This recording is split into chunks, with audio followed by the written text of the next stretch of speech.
Hi, my name is Fat Mike, and I play in a punk rock band called NOFX. You may have heard of us from your record player or the radio, maybe.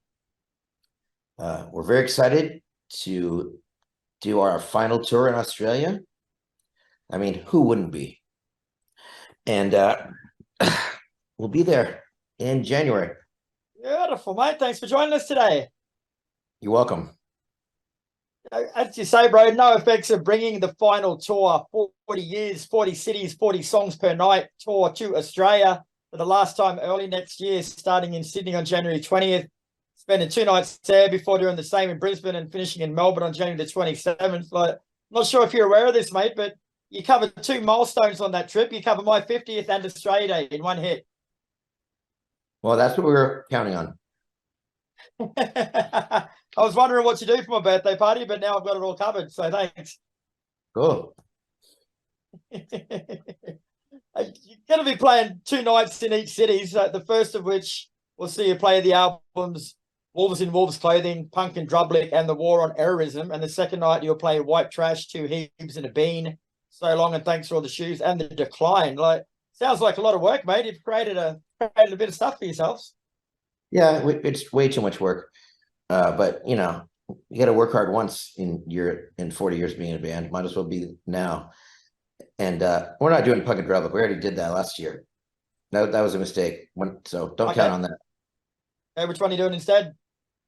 I think War and Errors maybe, or no, Pump with the Valium. I don't know. We got a lot of them. We'll do The whatever we fact that feel you're like. playing full albums, mate, like, is it actually difficult for you to replicate whole albums live? Like, I couldn't imagine when you wrote them that you would have actually thought that you can do the whole lot one day. We would never. No, it's some of the songs are very difficult, uh, which is why we don't do full albums. Fuck that shit. It's not because the songs are difficult. We're doing a lot of the really hard ones. It's because uh, it becomes kind of boring, and I don't want to be bored. So we're playing most of those albums.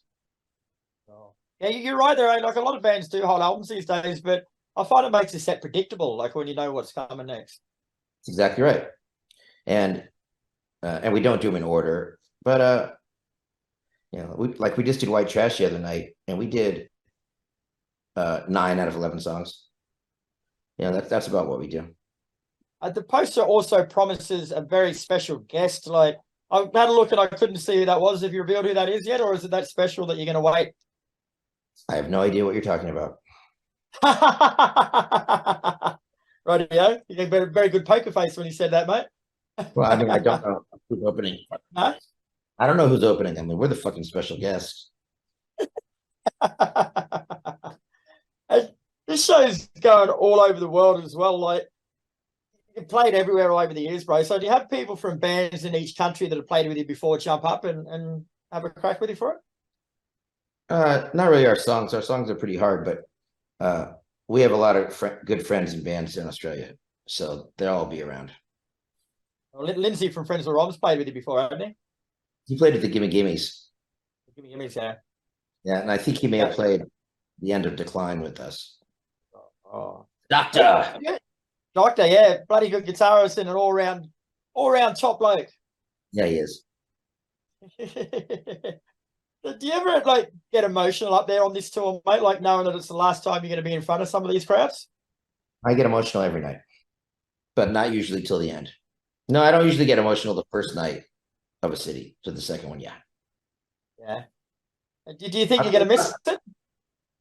I'm not going to miss it. Not at all. I do other shit, Yeah.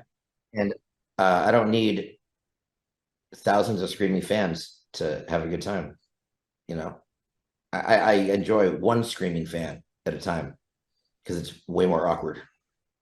And you can understand what they're screaming about. No, I still can't. But I'm not. I'm all the fan adulation. It's nice. I mean, because you survive off each other, and you need the back and forth. But I prefer having a conversation with someone, or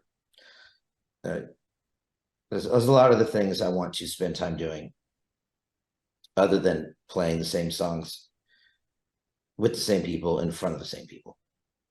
You guys have been known as one of the world's most controversial and significant punk bands of all time. Like, would you agree with that statement? Yes. Yes. Yes, I would. We seem to be controversy magnets because we're not contrived. You know, we do whatever we want. It's always different, and we're not scared to speak our minds. Well, mostly me. I already know the answer to this, but has there ever been a period of your career where you've actually tried to be less controversial, or is it just always been gloves off? After our Vegas incident, when we had death threats and shit, we were thinking about doing that, and it just didn't work. Yeah, you just can't shut us up on stage. And why would you want to? yeah, and you know, we never say anything. We say things that sometimes sound not politically correct, but they are. It's kind of like how we say things is what really bothers people. Direct and straight to the point. Yeah, and say things that people it irritates them like nails on a chalkboard. But there's nothing not politically correct about that. It's just you don't like to hear it.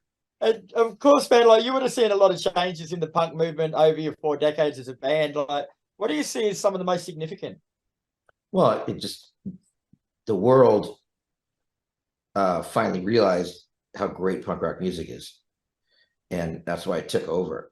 And that's why and it killed hair metal because hair metal is contrived and mostly silly, and it is image and weird lyrics that don't really make sense in modern days.